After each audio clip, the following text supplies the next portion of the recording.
Film dimulai di musim panas tahun 1945 saat Don Vito Corleone, yaitu kepala keluarga mafia paling berpengaruh, sedang menggelar pesta besar pernikahan anak perempuannya bernama Connie dengan Carlo Rizzi. Pesta itu bukan cuma sekedar pernikahan, tapi juga jadi ajang orang-orang datang meminta bantuan ke Don Vito. Salah satunya Amerigo Bonasera, pengurus pemakaman yang putrinya dipukuli parah oleh dua pria kaya dan lolos dari hukuman. Bonasera datang memohon keadilan dan Don Vito setuju untuk membantu asalkan ia berjanji akan setia pada keluarga Corleone.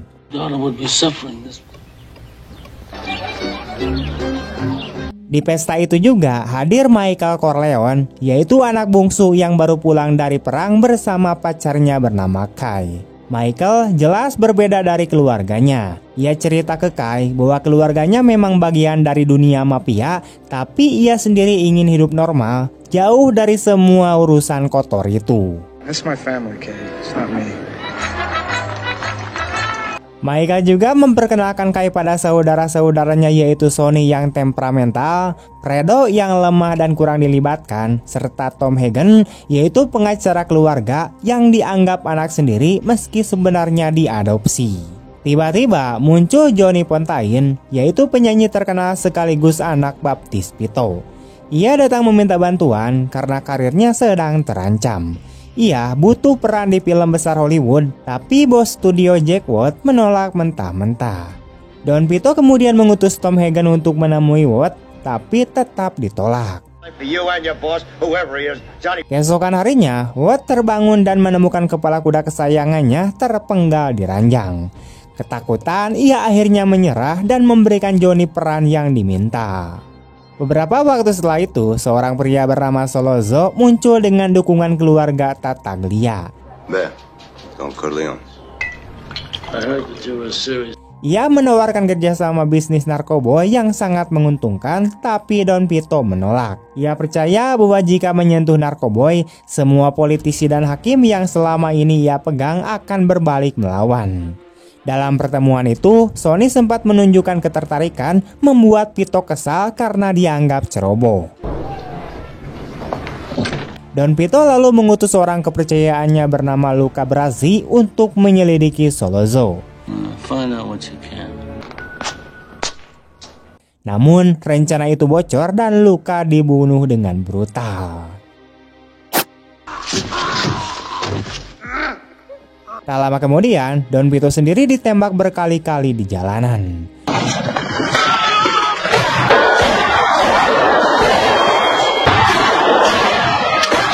Meski berhasil selamat, ia terluka sangat parah. Fredo yang ada di tempat kejadian tak mampu melindungi sang ayah.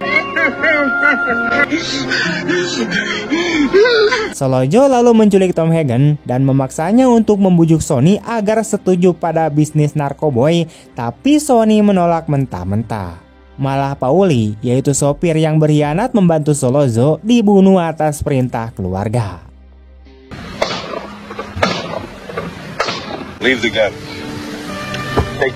Michael yang awalnya ingin menjauh akhirnya terseret juga. Saat menjenguk ayahnya di rumah sakit, ia sadar bahwa nyawa Don Vito masih dalam bahaya.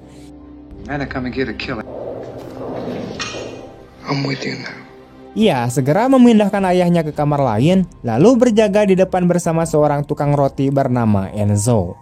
Aksi berani itu berhasil menggertak para pembunuh bayaran hingga mundur. Namun setelah itu, Michael dipukuli habis-habisan oleh kapten polisi korup bernama McCluskey yang bekerja sama dengan Solozzo sampai rahangnya patah. Sejak kejadian itu, Michael memutuskan untuk terjun langsung. Ia menawarkan diri untuk membunuh Solozzo dan McCluskey. Meski membunuh polisi dianggap tabu, keluarganya pun akhirnya setuju. It's not personal, it's strictly business. Yeah, sure I do. Want somebody good, I mean very good to plant that gun. Dalam sebuah pertemuan di restoran, Michael kemudian masuk ke kamar mandi, mengambil pistol yang disembunyikan, lalu kembali dan menembak keduanya.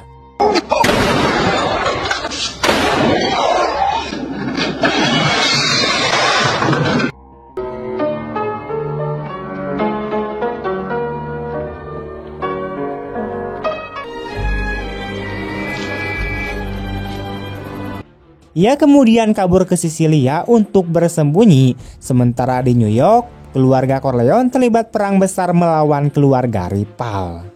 Sonny yang kini memimpin bertindak keras. Ia melancarkan balasan kemana-mana, tapi masalah muncul dari dalam keluarganya sendiri. Carlo, yaitu suami Connie, sering menganiaya adiknya. Dalam amarah, Sonny menghajar Carlo, memerintahkan agar tak menyentuh Connie lagi. Tapi ternyata Carlo malah bekerja sama dengan pihak musuh. Ia memancing pertengkaran dengan Connie agar Sonny datang. Sonny yang marah besar meluncur ke rumah adiknya, tapi di tengah jalan ia dijebak di sebuah gerbang tol. Di sana hujan peluru menghantam tubuhnya sampai tewas secara mengenaskan.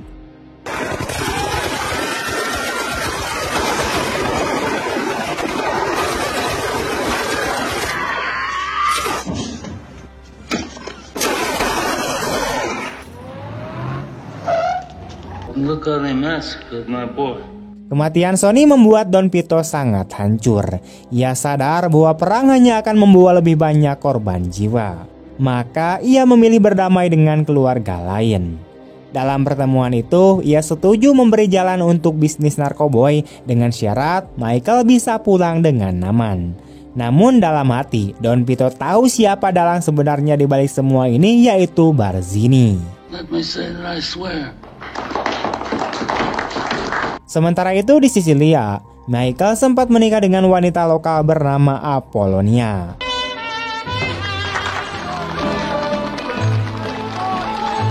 Tapi kebahagiaan itu tak bertahan lama. Sebuah bom mobil yang ditujukan padanya malah membunuh Apollonia.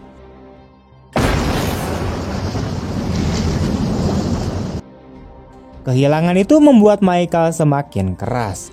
Setelah perdamaian tercapai, ia kembali ke Amerika dan perlahan mengambil alih posisi sang ayah. I never wanted this for you. Michael melamar Kay dan berjanji dalam 5 tahun bisnis keluarga akan jadi legal. Meski ragu, Kay pun akhirnya menerimanya. Tapi setelah resmi jadi kepala keluarga, Michael membuat langkah tegas. Ia memindahkan bisnis ke Las Vegas berhadapan dengan Mogherini, yaitu pemilik kasino yang sangat arogan. Saat Michael mencoba membeli sahamnya, Greene kemudian menolak. Dalam perseteruan itu, Fredo justru membela Greene di depan Michael. Michael kemudian geram dan memperingatkan Fredo agar tak pernah melawan keluarga lagi. Tak lama setelah itu, Don Vito pun akhirnya wafat. Namun sebelum meninggal, ia sempat memperingatkan Michael bahwa suatu hari akan ada pengkhianat dari dalam. Orang itu akan mengatur pertemuan untuk menjebaknya. Benar saja, Tessio, yaitu salah satu orang terpercaya keluarga, ternyata berkhianat dengan Barzini. Michael sudah menyiapkan rencananya. I always thought it would have been Clemenza, not Tessio. Pada hari pembaptisan anak Connie, Michael berdiri di gereja sebagai ayah baptis. Saat ia mengucapkan sumpah, anak buahnya kemudian bergerak. Dalam waktu singkat, Barzini, Tattaglia, Mogherini, dan musuh-musuh keluarga kemudian dieksekusi habis-habisan.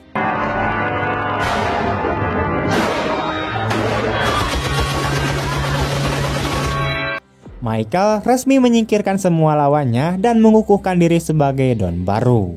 Tak lama setelah itu, ia berhadapan dengan Carlo. Michael menuduhnya sebagai dalang kematian Sonny. Carlo akhirnya mengaku berharap nyawanya diampuni. Tapi Michael sudah menentukan nasibnya.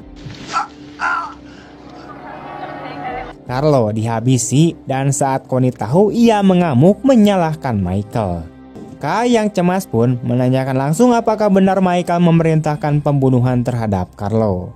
Michael menatapnya dan berkata tidak, di mana Kay memilih percaya meski sebenarnya ia masih ragu.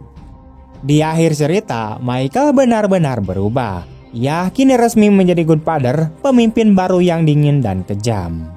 Para pengikutnya mencium tangannya sebagai tanda hormat, sementara Kay hanya bisa menatap pintu yang perlahan menutup.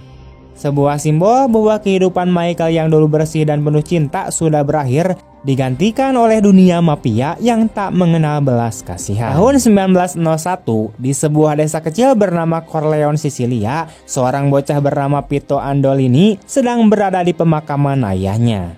Sang ayah baru saja dibunuh oleh Don Ciccio, yaitu seorang bos mafia yang berkuasa hanya gara-gara menghina namanya. Namun penderitaan Vito tidak berhenti sampai di situ.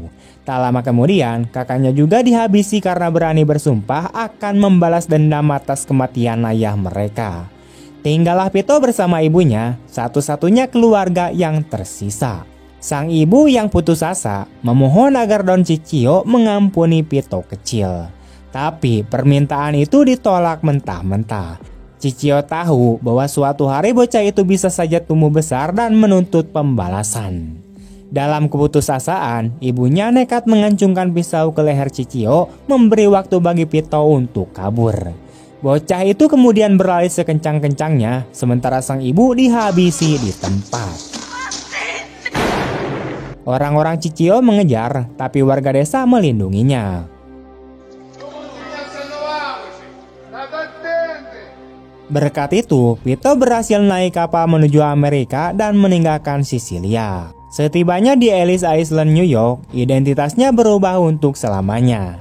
Seorang petugas imigrasi mencatat namanya sesuai desa asalnya, dan sejak hari itu ia bukan lagi Vito Andolini, melainkan Vito Corleone. Cerita lalu melompat jauh ke tahun 1958. Kini putra Vito yaitu Michael Corleone sudah menjadi kepala keluarga mafia paling berkuasa di sana. Ia mengadakan pesta besar di rumahnya di Lake Tahoe, Nevada untuk merayakan komuni pertama putranya bernama Anthony. Di balik kemeriahan itu, masalah demi masalah pun menanti. Michael bertemu seorang senator korup bernama Pat Geary. Sang senator terang-terangan meminta suap besar agar Michael bisa mendapat izin usaha kasinonya. Bahkan ia merendahkan Michael hanya karena keturunan Italia. Michael tetap tenang, menolak mentah-mentah, dan dengan dingin berkata kalau sang senator tak akan mendapatkan apapun darinya. Di pesta itu juga, Michael bersih tegang dengan adiknya bernama Connie. Setelah 2 kali gagal menikah, Connie ingin kembali menikah dengan pria bernama Merle, yaitu seorang lelaki tanpa pekerjaan tetap dan tanpa masa depan yang jelas. Michael menolak keras, membuat hubungan mereka semakin renggang. Di tengah keramaian pesta, muncullah Johnny Ola, utusan dari Hyman Roth, seorang pengusaha tua yang dulu jadi sekutu ayah Michael. Roth memang membantu Michael mengembangkan bisnis kasino, tapi Michael sendiri tak pernah benar-benar percaya padanya.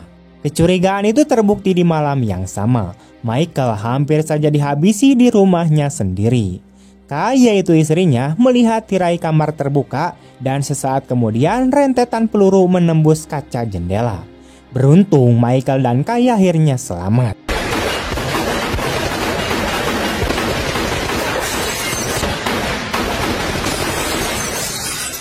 Dari kejadian itu, Michael sadar ada pengkhianat di lingkaran dekatnya. Ia pun memutuskan untuk pergi meninggalkan rumah, sementara Tom Hagen, saudara angkat sekaligus penasehat keluarganya, diberi tugas menjaga keluarga Corleone. Cerita lalu mundur ke tahun 1917 di New York. Vito yang sudah tumbuh dewasa tinggal di kawasan miskin para imigran Italia. Wilayah itu dikuasai preman bernama Don Panucci yang selalu memeras uang perlindungan dari pedagang kecil.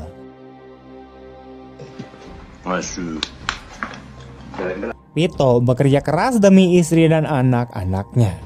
Suatu hari temannya yaitu Clemenza menitipkan setumpuk senjata. Sebagai balasan, Clemenza mengajak Vito untuk mencuri karpet mewah untuk apartemennya. Dan dari sinilah langkah pertama Vito memasuki dunia kriminal dimulai. Kembali ke tahun 1958, Michael pergi ke Florida untuk menemui Hyman Roth. Dalam perbincangan itu, Roth mengisyaratkan bahwa Frank Patangelli, yaitu salah satu Kapolregi Michael, adalah dalam percobaan pembunuhan di rumahnya. Tapi Michael tidak percaya. Baginya, Roth lah otak sesungguhnya. Michael berpura-pura percaya lalu menyuruh Patangeli mendekati sekutu Rod, yaitu bernama Rosato bersaudara, agar Rod merasa aman. When I'm completely relaxed and calm, and I'll be able to find out who the traitor in my... Namun rencana itu berbalik. Saat Patangeli bertemu Rosato, ia dijebak. Rosato sempat berteriak Michael Corleone say hello sebelum mencoba mencekiknya. Michael Corleone says hello.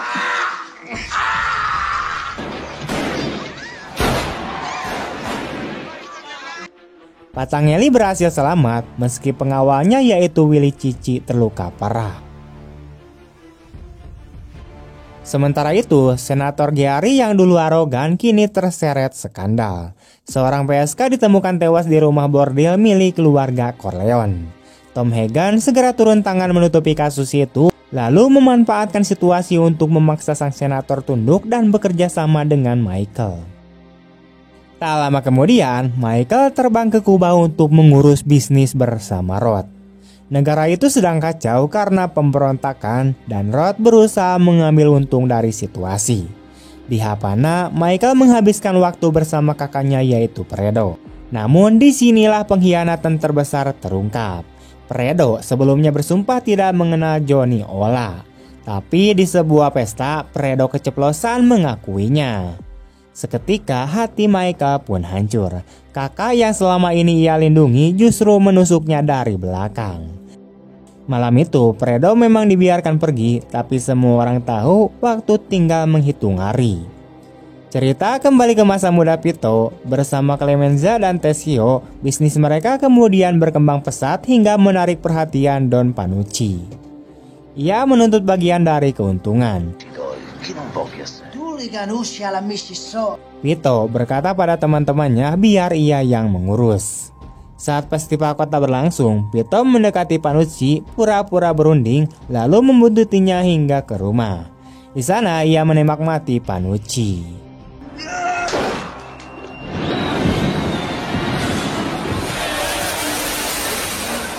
Sejak hari itu, Vito resmi menjadi penguasa baru di lingkungannya.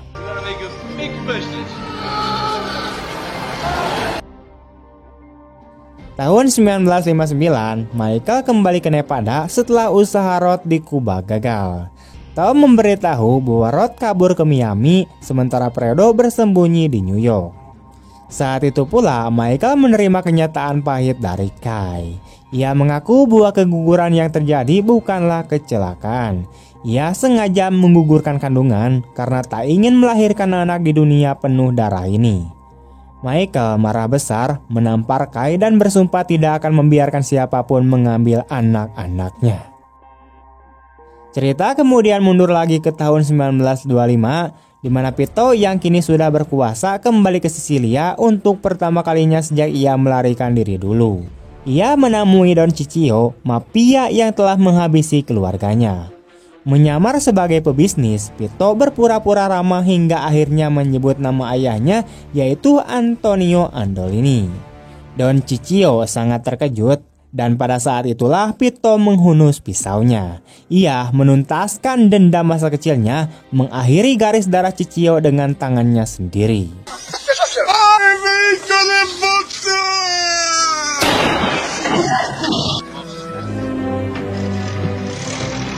Tahun 1959, Ibunda Michael kemudian wafat. Seluruh keluarga berkumpul di pemakaman termasuk Fredo. Connie memohon agar Michael memaafkan kakaknya. Mereka kemudian berpelukan, tapi di balik itu Michael sudah menjatuhkan vonis. Suatu hari saat Fredo memancing di danau Tahoe Al Neri, yaitu anak buah Michael, menembaknya dari belakang. Fredo tewas di tengah danau dan tanpa sempat melawan. Film pun kemudian ditutup dengan adegan pilu di mana Michael, pria yang berhasil jadi sosok paling berkuasa, kini duduk sendirian. Ia sudah mengorbankan segalanya, saudaranya, istrinya, bahkan keluarganya sendiri. Yang tersisa hanyalah kesepian dan penyesalan. The Good Father Part 2 berakhir dengan bayangan seorang raja yang memang menang tapi kehilangan jiwanya. Tahun 1979, kisah The Good Father Part 3 pun dimulai. Michael Corleone kini hampir berusia 60 tahun. Meski harta dan kekuasaan besar sudah ia kumpulkan, hidupnya justru penuh rasa bersalah dan penyesalan atas keputusan-keputusan kejam di masa lalu. Fokusnya sekarang bukan lagi memperluas bisnis mafia, melainkan mencari cara agar anak-anaknya yaitu Anthony dan Mary punya masa depan yang lebih baik. Ia ingin meninggalkan warisan yang dihormati, bukan ditakuti. Tom Hagen, saudara angkat sekaligus penasehat setia, sudah meninggoy. Rumah besar keluarga Corleone di Lake Tahoe terbengkalai, penuh kenangan tapi kini kosong. Pernikahannya dengan Kay pun lama berakhir dengan perceraian. Kay mendapat hak asuh atas anak-anak, sementara Michael kembali ke New York untuk membersihkan nama keluarga. Kekayaannya yang dulu ia dapat dari dunia gelap, kini ia alihkan ke perusahaan-perusahaan resmi. Para gangster lama seperti Al Neri dan Willie Cici masih ada, tapi pengaruh mereka makin pudar seiring waktu. Untuk menghormati ayahnya, Michael mendirikan Vito Corleone Foundation, yaitu sebuah yayasan amal. Dalam acara di Katedral St. Patrick, ia bahkan menerima penghargaan bergengsi.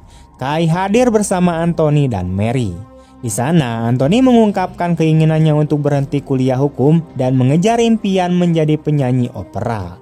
Michael awalnya menolak, ia ingin anaknya hidup stabil sebagai pengacara atau mungkin melanjutkan bisnis keluarga. Tapi setelah merenung, Michael merelakan Anthony memilih jalannya sendiri. Di saat yang sama, muncul Vincent Mancini, yaitu anak luar nikah si Sony. Vincent berseteru dengan Joey Jasa, yaitu bos mafia yang selama 20 tahun terakhir menjalankan bisnis Corleone di New York. Saat diundang ke rumah Michael, ketegangan mereka pun memuncak. Michael menegaskan bahwa ia tak mau ikut campur, tapi Jasa melecehkan si Vincent. Panas hati, Vincent langsung menggigit telinganya sampai robek. Take your piece. Anehnya, Michael melihat ada api loyalitas dalam diri keponakannya itu, sehingga memutuskan untuk membimbingnya. Maybe you should come with me.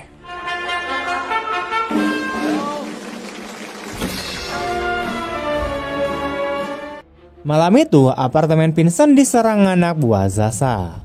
Dengan brutal, Vincent membunuh mereka dan membuktikan dirinya punya keberanian yang sama seperti pamannya dulu. You had a gun. Sementara itu, Michael sedang menyusun rencana besar. Ia membeli saham gereja Vatikan di perusahaan real estate internasional bernama Immobiliari. Nilai transaksinya mencapai 600 juta dolar. Bila berhasil, keluarga Corleone akan benar-benar berubah jadi konglomerat yang sah. Tapi jalan tak semudah itu. Intrik keuangan di Vatikan, kesehatan Paus yang memburuk, dan dosa masa lalu keluarga terus menghantui Michael. Dalam pertemuan besar di Atlantic City, Michael menawarkan pembagian keuntungan pada para bos mafia agar semua puas. Semua menerima kecuali Jasa. Merasa dihina, Jasa kemudian keluar dengan marah. Tak lama kemudian, helikopter muncul dan menembaki ruangan dengan rentetan peluru. Banyak bos mafia yang tewas, hanya Michael, Vincent, dan Al Neri yang berhasil selamat.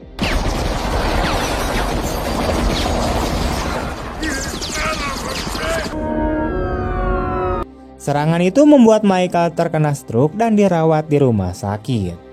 Saat Michael tak berdaya, Vincent semakin dekat dengan Mary dan hubungan mereka berkembang menjadi asmara terlarang karena sebenarnya mereka adalah sepupu. Connie yang kini justru makin aktif dalam bisnis keluarga mendorong Vincent untuk membalas dendam. Vincent pun memburu Joey Jasa dan kemudian menghabisinya.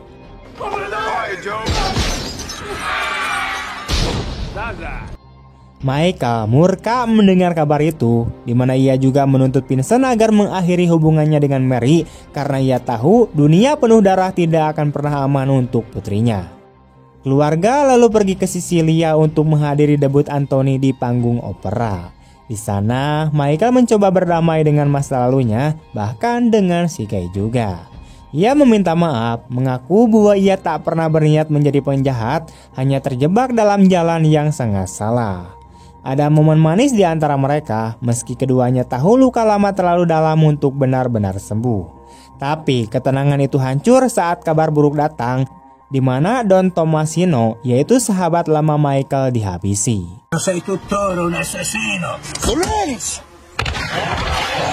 Di balik semua ini, terungkap bahwa tokoh kuat bernama Lucchesi ada di balik konspirasi melawan Michael dengan seorang pembunuh bayaran legendaris bernama Mosca yang disewa untuk menghabisinya.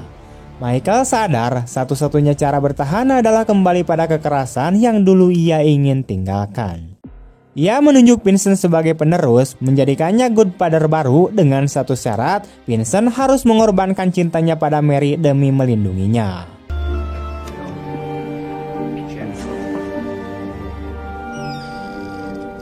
Malam pementasan opera Antony kemudian menjadi panggung terakhir pertumpahan darah keluarga Corleone.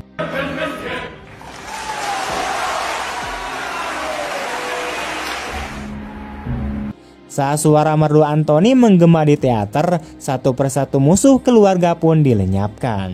Don Altobelli diracun Connie, Uskup Gildai ditembak, dan Lucchesi ditingkam hingga mati.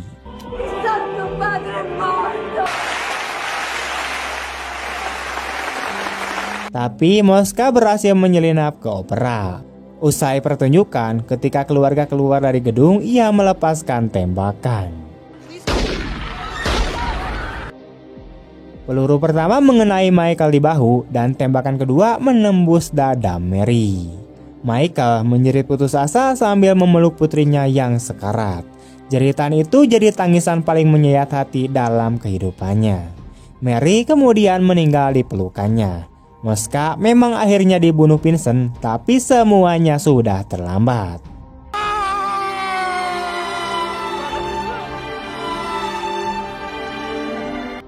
Film berakhir dengan montase kenangan Michael saat ia berdansa dengan Mary bersama istri pertamanya yaitu Apollonia hingga momen-momen bahagianya bersama Kai. Di adegan terakhir, Michael yang sudah rentak duduk sendirian di villa tuanya di Sisilia. Tanpa keluarga, tanpa cinta, hanya bayang-bayang masa lalu yang menemaninya. Ia perlahan jatuh dari kursinya, tubuhnya tergeletak tak bernyawa, sementara seekor anjing kecil berlari menghampiri. Layar kemudian menjadi gelap, menutup perjalanan tragis sang Godfather. Dan dari kisah panjang The Godfather, kita bisa belajar satu hal, di mana kekuasaan, uang, dan kejayaan tidak pernah datang tanpa harga. Vito Corleone membangun segalanya demi keluarga, tapi pada akhirnya anak-anak itu ikut terseret dalam lingkaran kekerasan yang sama. Michael yang awalnya ingin hidup bersih dan jauh dari dunia mafia, justru berubah lebih dingin dan kejam dibandingkan ayahnya sendiri. Ia memang berhasil menjadi orang yang paling berkuasa, tapi kehilangan hal yang paling berharga, yaitu cinta, keluarga, dan kedamaian. The Godfather mengajarkan kita bahwa ambisi tanpa batas selalu dibayar dengan pengorbanan besar. Tidak ada kemenangan sejati ketika orang-orang yang kita cintai harus dikorbankan. Pada akhirnya, kuasa bisa runtuh, harta bisa hilang, tapi penyesalan akan selalu abadi.